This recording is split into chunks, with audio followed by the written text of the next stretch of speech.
Bismillahirrahmanirrahim. Assalamualaikum warahmatullahi wabarakatuh. Alhamdulillahi rabbil alamin. Wassalatu wassalamu ala rasulillahil karim, nabiyyina wa sayyidina Muhammadin wa ala alihi wa sahbihi ajma'in, wa ba'd. Saudara-saudariku dimanapun berada, Alhamdulillah kita mengawali pertemuan kita di subuh ini waktu Indonesia bagian Barat dengan berusaha maksimal meningkatkan syukur kita kepada Allah Subhanahu wa Ta'ala. Alhamdulillah, thumma alhamdulillah, thumma alhamdulillah, yang telah memberikan kita kesempatan untuk menjalani ibadah mulia, istimewa, begitu agung di bulan Ramadan ini. Dan kali ini telah memasuki hari yang keempat di bulan Ramadan tahun 1446 Hijrah. Kita bermohon pada Allah Subhanahu wa Ta'ala semoga seluruh rangkaian ibadah yang telah kita tunaikan diterima di sisi Allah Subhanahu wa Ta'ala dengan penerimaan terbaik. Pun demikian, semoga doa-doa, harapan-harapan terbaik yang kita panjatkan, kita mohonkan kepada Allah dikabulkan dengan pengabulan terbaik sesuai maslahat kebaikan untuk urusan dunia dan akhirat kita, insya Allah. Teman-teman dimanapun berada, seperti diketahui bahwa ayat Al-Quran yang memberikan petunjuk, yang memberikan panduan tentang penunaian ibadah siam Ramadan, baik dari segi kewajiban, baik dari segi teknis pelaksanaan, pun juga hal-hal terkait dengan penunaian ibadah siam ini didapati di dalam surah Al-Baqarah di ayat 183 sampai dengan ayat 187. Rangkaian ayat-ayat mulia ini seperti tadi diuraikan tidak hanya menampilkan kewajiban untuk menunaikan puasa Ramadan, tapi juga memberikan isyarat-isyarat yang begitu penting, dan di saat yang bersamaan juga memberikan petunjuk tentang karakter hamba-hamba Allah dalam menunaikan puasa ini. Di ayat 186 ada satu berita, juga keterangan, juga petunjuk yang sangat penting untuk kita insan beriman, hamba-hamba Allah Subhanahu wa Ta'ala. Dan hal yang menarik di ayat ini adalah dalam rangkaian ayat puasa 183 yang berisi tentang kewajiban menunaikan puasa Ramadan, juga jejak masa lalu umat sebelumnya yang diberikan kewajiban menunaikan puasa, dan ditutup dengan tujuan ditunaikannya puasa itu demi melahirkan karakter takwa yang paripurna dan menjadikan kita semakin baik dalam berkehidupan.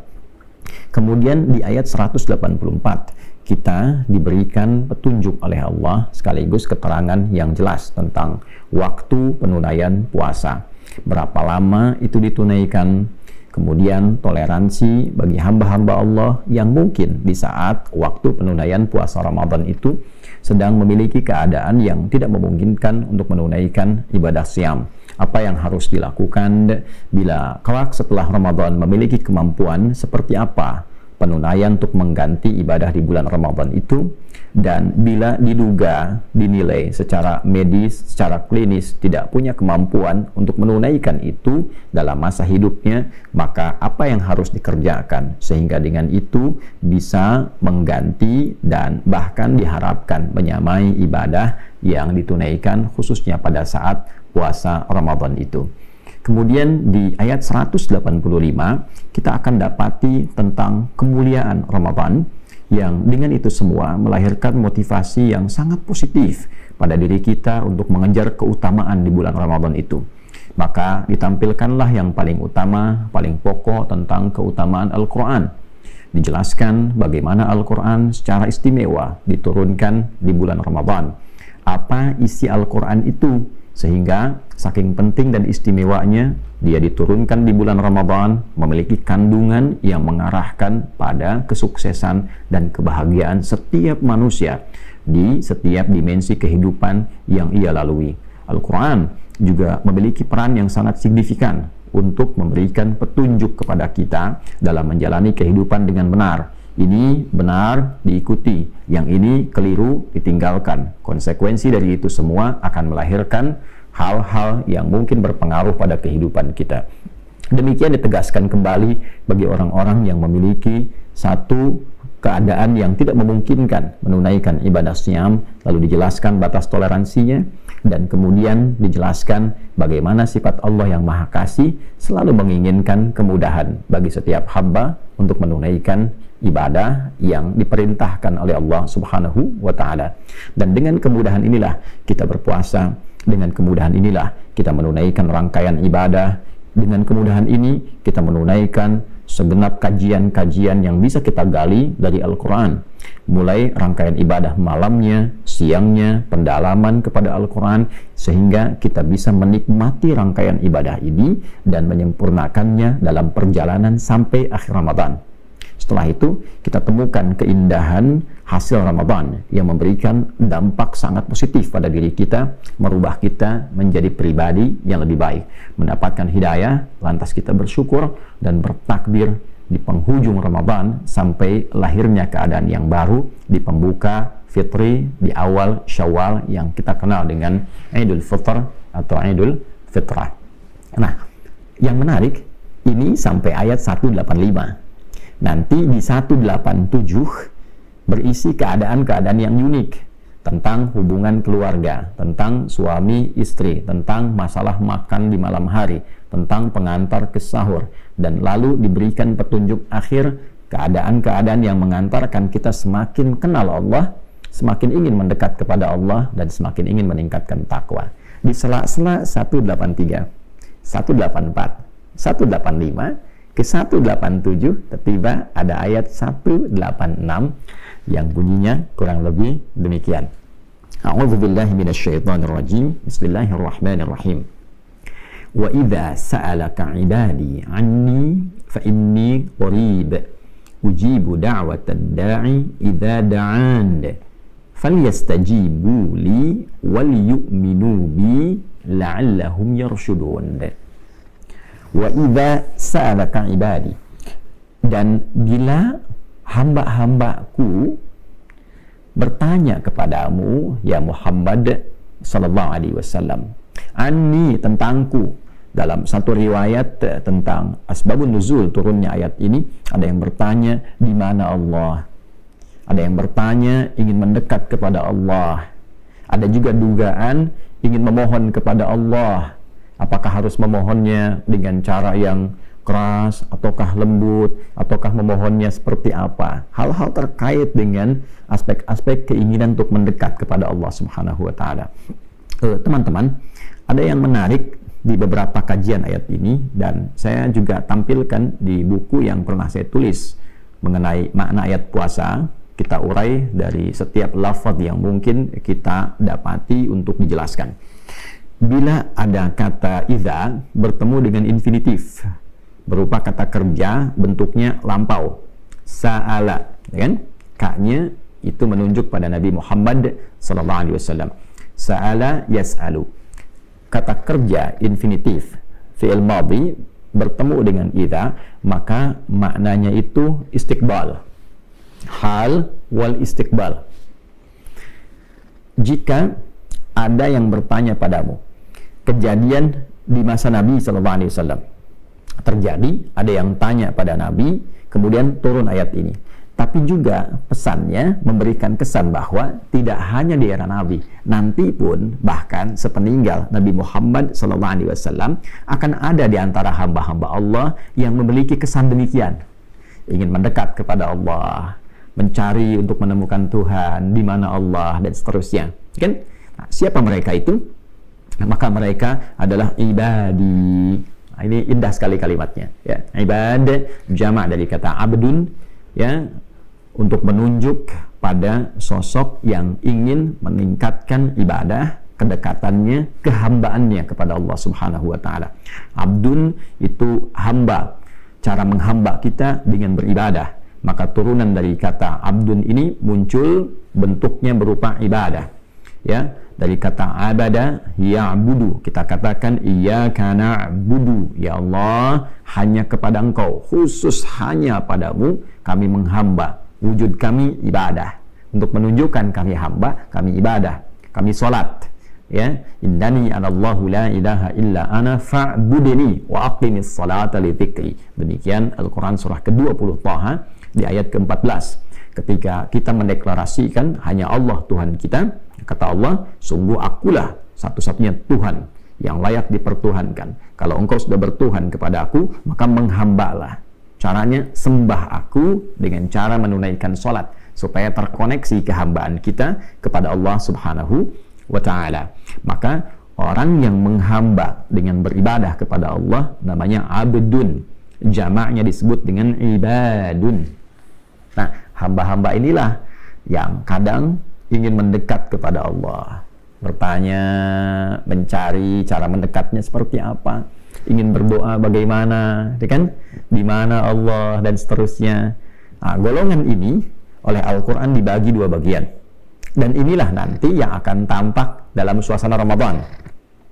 Golongan pertama, ada hamba-hamba yang memang sudah melatih diri dengan ketaatan sehingga menjadi pribadi yang baik, ya, sebelum Ramadan pun sudah merasa dekat dengan Allah sehingga turun kasih Allah pada dirinya. Kasih Allah yang diberikan dalam kehidupan dunia secara luas tanpa batas disebut dengan Rahman.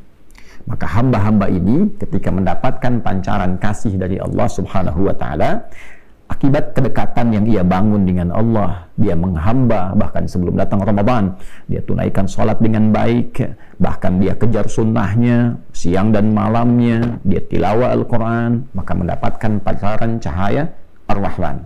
Pancaran cahaya inilah yang membuat dia semakin berkasih sayang dalam kehidupan. Karena Allah Maha Kasih, Maha Sayang, ketika hamba mendapat pancaran itu, maka lahirlah sifat kasih dan sayang dalam dirinya. Pribadinya lembut, baik, dan disifati golongan pertama ini di dalam Al-Quran surah Al-Furqan, surah yang ke-25 di ayat ke-63 dengan sebutan Ibadur Rahman. Ibad menunjuk pada hambanya, Ar-Rahman menunjuk pada Allah Subhanahu wa ta'ala yang memiliki kasih sayang luas dan terbatas dalam konteks kehidupan dunia ini. Nanti di akhirat sifat kasihnya yang luas tanpa batas untuk orang beriman disebut Rahim. Kita katakan Bismillahirrahmanirrahim untuk memohon kasih itu di kehidupan dunia sampai dengan akhirat. Maka ketika disatukan sifat hamba ini, maka disebut dengan ibadah rahman. Wa ibadur rahmanil ladzina yamshuna 'alal ardi hauna wa idza khatabahul jahiluna qalu salama. Ya, dan hamba-hamba Allah yang taat, hamba-hamba Allah yang mendapatkan pancaran kebaikan-kebaikan, hamba-hamba Allah yang Allah punya sifat kasih yang luas itu. Di antara ciri hamba-hamba ini adalah orang-orang yang beraktivitas di bumi itu dengan penuh kedamaian. Jadi kalau sudah dekat dengan Allah itu hidupnya tenang, menenangkan orang lain, ya, memberikan kasih, kelembutan, bisa berinteraksi dengan cara yang baik. Wa idza khatabahumul jahiluna qalu salama. Sekalipun diprovokasi, ia bisa merespon dengan cara-cara yang elegan, cara-cara yang baik, cara-cara yang memberikan keteladanan.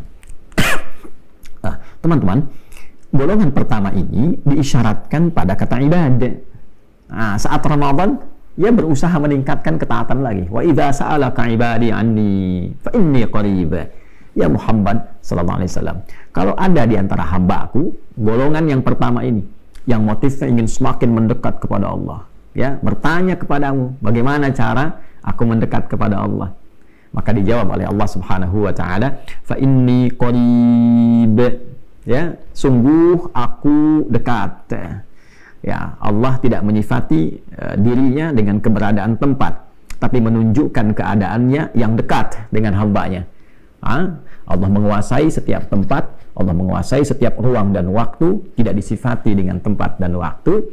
Namun Allah Subhanahu wa ta'ala pemilik segala ruang dan waktu, penguasanya mengatakan, aku dekat. Ya, tak usah berpikir tentang tempat, tak usah berpikir tentang waktu, kapanpun, dimanapun engkau ingin mendekat kepada Aku, maka mendekatlah. Ya, mendekatlah. Ujibu da'watad da'i idza da'an. Kalau engkau punya keperluan, aku akan jawab. Kalau engkau punya harapan, aku akan kabulkan. Kalau engkau punya permintaan, aku akan berikan. Nah, di sini Pertama, menunjuk karakter pada hamba-hamba Allah yang ketika Ramadan itu tiba, karakteristiknya ingin semakin meningkatkan ketaatan kepada Allah.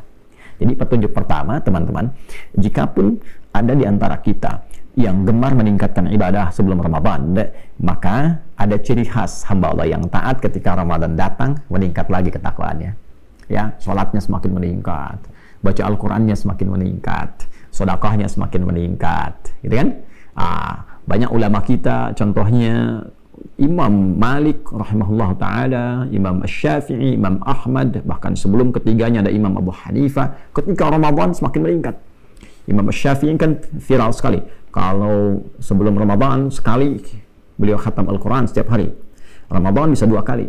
Ya, demikian para ulama-ulama yang saleh, yang baik-baik, hamba Allah yang taat, ketika Ramadan meningkat lagi, meningkat lagi, meningkat lagi. Nah, jadi ada kecenderungan fitrah ketika Ramadan, hamba-hamba yang baik itu semakin ingin meningkatkan taat kepada Allah. Maka ketika berkonsultasi kepada Nabi SAW, Allah langsung menurunkan jawaban. Ya kan? Itulah sebabnya kenapa diletakkan dalam rangkaian ayat-ayat puasa, karena fitrah hamba yang taat itu tidak merasa bahwa cukuplah. Ya, cukup sebelum Ramadan sudah banyak bekalnya. Nggak begitu. Ya, justru dia semakin tingkatkan dan manfaatkan Ramadan itu untuk meningkatkan ketaatan kepada Allah. Nah, ini ciri hamba yang taat. Jadi kalau kelihatan 11 bulan taat, Ramadan menurun, nah ini menunjukkan ada sesuatu yang harus diperbaiki. Ya, sesuatu yang harus diperbaiki. Kemudian yang kedua, ini cukup menarik juga. Ada golongan kedua, hamba yang merasa beriman kepada Allah, dalam tanda petik ya, saya katakan merasa ini, karena kalau beriman betulan tidak mungkin melakukan tindakan-tindakan demikian yang kita akan sebutkan dan disyaratkan.